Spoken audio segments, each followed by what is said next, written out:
few moments later. Assalamualaikum warahmatullahi wabarakatuh. Halo teman-teman semuanya.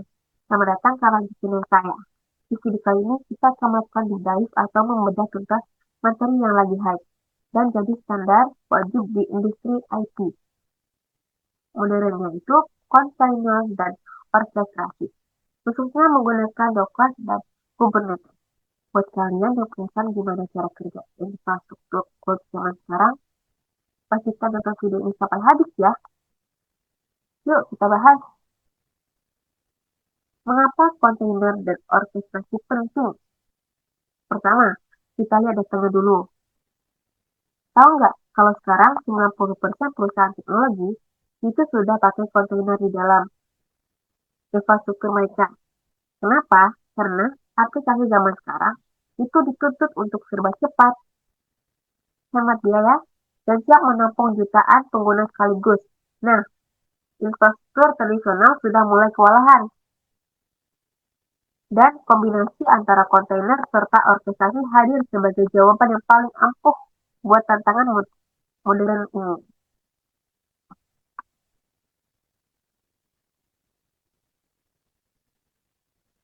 Nah, selanjutnya, apa itu kontainer? Sebenarnya kontainer itu makhluk apa sih?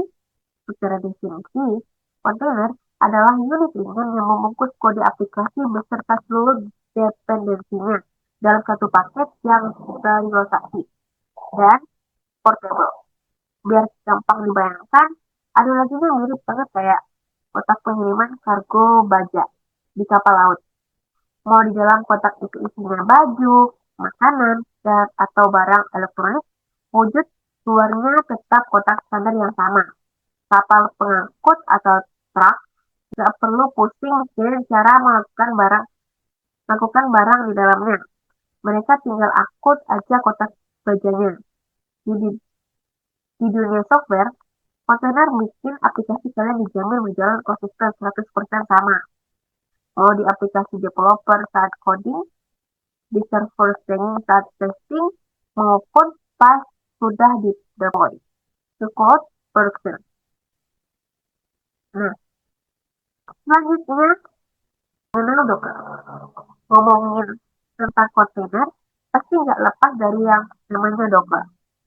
Perform kontainer santai paling populer di bumi saat ini.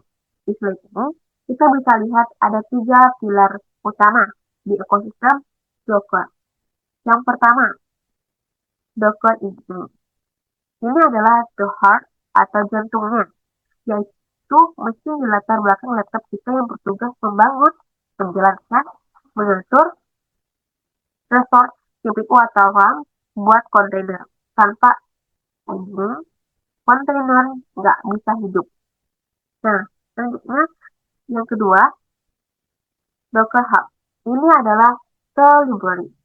Anggap saja ini kayak App Store atau GitHub-nya kontainer. Isinya jutaan template aplikasi yang siap pakai atau disebut image. Kayak MSQL atau Python, kita bisa download atau full punya orang atau upload atau push buatan kita sendiri ke sana. Nah, selanjutnya yang ketiga ada Docker Compute alias the manager. Kalau aplikasi kita butuh banyak kontainer sekaligus, misal ke server barengan sama database, kita tinggal tulis konfigurasi di file docker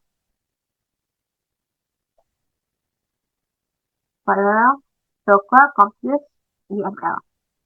Ketik satu, perintah docker compute up, dan boom, semua kontainer itu bakalan nyala barengan secara otomatis. Nah, selanjutnya, Trace orkestrasi. Kalau di Docker tadi fokusnya buat membungkus 1 sampai 2 kontainer di laptop kita, gimana kalau kontainer sudah ada ratusan atau ribuan di server produksi? Nah, disinilah kita butuh Kubernetes atau KWS sebagai sistem orkestrasinya. Tugas Kubernetes itu luar biasa cerdas, teman-teman. Dia yang mengotomatiskan development, melakukan auto-scaling atau menambah server sendiri atau kalau traffic lagi melonjak, melakukan self-healing atau otomatis merestart, atau mengganti kontainer yang crash atau error dalam hitungan detik. Dan juga bertindak sebagai load balancing biar traffic data ke aplikasi kita terbagi secara merata. Kubernetes ini yang bikin aplikasi berskala besar bisa tetap stabil dan aktif terus tetap tanpa tumbang. Nah, baik. Selanjutnya,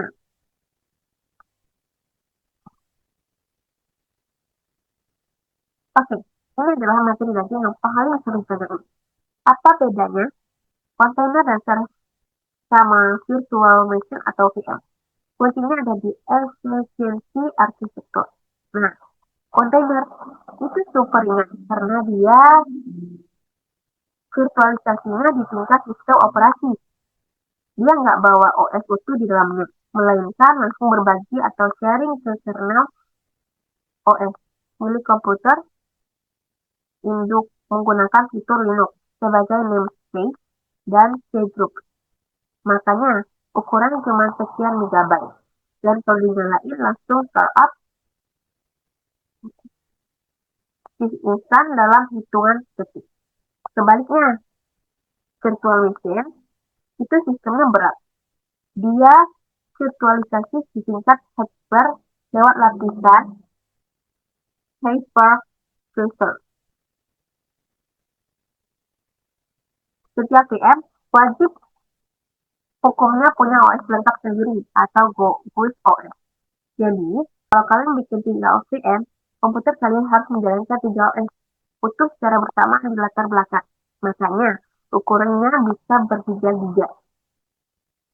Konsumsi RAM-nya boros dan bootingnya lambat sampai hitungan menit.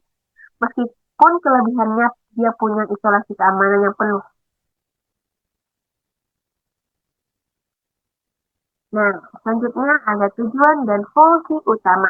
Jadi kalau kita rangkum tujuan dan fungsi utama dari teknologi ini ada 4 poin besar. Pertama, menciptakan isolasi aplikasi yang konsisten dan gampang dipindahkan ke lingkungan mana saja.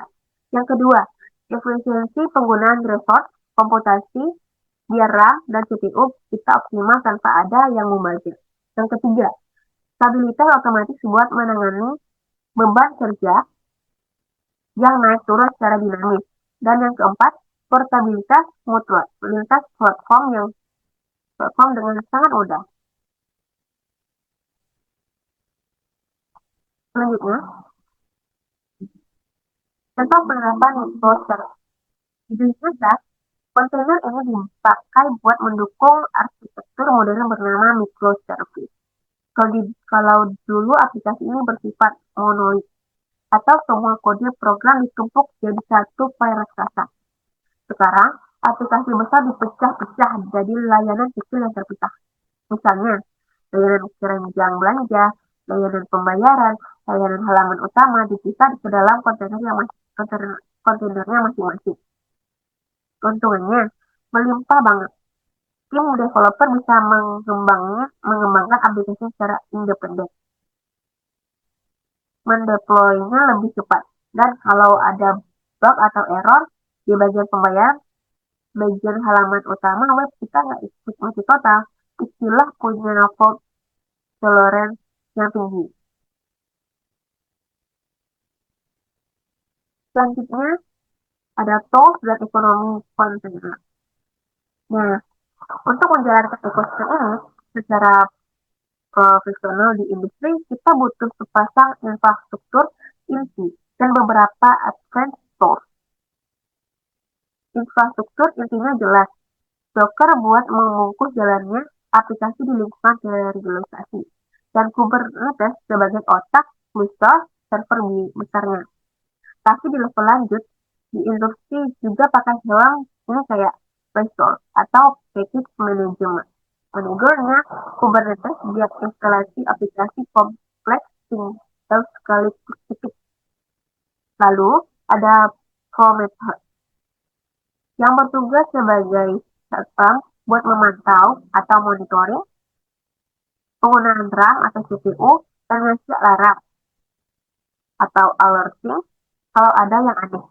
Dan yang terakhir ada Insto sebagai service mesh buat mengatur lalu lintas jaringan virtual dan dan, nah, dan enkripsi keamanan antar komponen aplikasi agar super aman. Selanjutnya, hardware minimum untuk kontainer.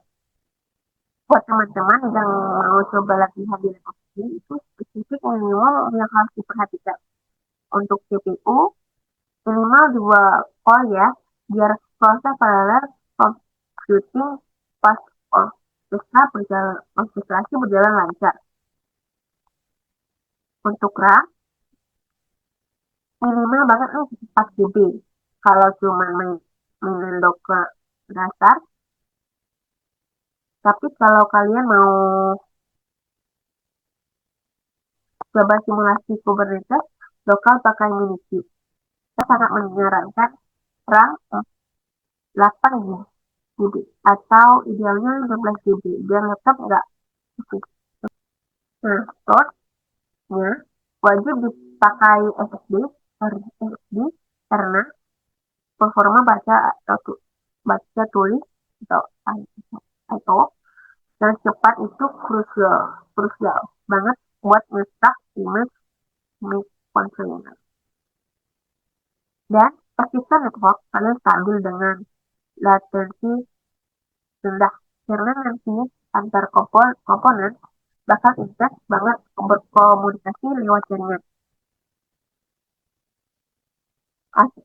Selanjutnya ada kelebihan kontainer dan orkestrasi. Kalau kita lihat dari sisi kelebihannya, teknologi ini menawarkan performa yang super cepat dan ringan dibandingkan VM tradisional. Portabilitasnya juga juara karena memegang prinsip work on and anywhere. Ditambah lagi manajemennya serba otomatis berkat sistem orkestrasi. Dan yang paling penting, teknologi ini sangat mendukung praktik DevOps modern serta jalur otomatis CI atau CD buat rilis fitur baru secara instan. Selanjutnya ada kekurangan dan tantangan. Tapi aja rasanya kalau kita juga bahas tantangannya. Mengadopsi teknologi ini artinya kalian harus siap dengan kurva belajar yang cukup tinggi. Kalian dipaksa akrab sama terminal hitam, komen CLI, dan aktivitas pasti di file IAML. Selain itu, manajemen kustos berskala besar itu punya kompleksitas yang rumit. Butuh sistem monitoring yang ketat dan proses debuggingnya menantang karena kita harus masuk ke dalam kontainer sterilisasi menggunakan polling khusus. Selanjutnya ada industri terbuka. Biar nggak dikira cuma teori, mari kita lihat aspek teknologi yang menggunakannya. Pertama ada Netflix. Mereka pakai kontainer biar ngatur ribuan layanan streaming global biar kita nonton nggak pakai buffering. Kedua ada Spotify yang pakai Kubernetes buat mengelola ratusan mikro layanan musik mereka biar continuous delivernya lancar. Di Indonesia sendiri ada Tokopedia yang memanfaatkan kontainer dan orkestra buat menangani jutaan transaksi yang secara stabil pas ada promo besar. Dan yang terakhir tentu saja Google sebagai pencipta asli Kubernetes dan pengguna kontainer terbesar di dunia. Oke, selanjutnya kesimpulan. Kesimpulan akhir dari pembahasan kita hari ini adalah kontainer dan orkestrasi telah resmi menjadi fondasi utama infrastruktur IT modern yang hemat, efisien dan stabilis. Di mana Docker bertindak sebagai pengemasnya dan Kubernetes bertindak sebagai manajemen otomatisnya. Menguasai Teknologi ini bukan lagi sekedar nilai tambah, melainkan keahlian wajib yang dicari oleh industri bagi setiap bisnis modern agar bisa bersaing di era post natif saat ini. Nah, oke, oke teman-teman, itulah penjelasan lengkap dalam mengenai kontainer dan orkestrasi menggunakan Docker dan Kubernetes. Semoga video ini bermanfaat buat tugas kuliah maupun nambah insight kalian ya. Kalau ada bagian yang masih membingungkan, yuk kita diskusikan di kolom komentar di bawah ya. Jangan lupa untuk klik tombol like, share video ini, subscribe channel ini biar nggak ketinggalan materi IT seru lainnya. Terima kasih sudah menonton. Saya pamit dulu. Sampai jumpa di video berikutnya. Assalamualaikum warahmatullahi wabarakatuh. Bye-bye.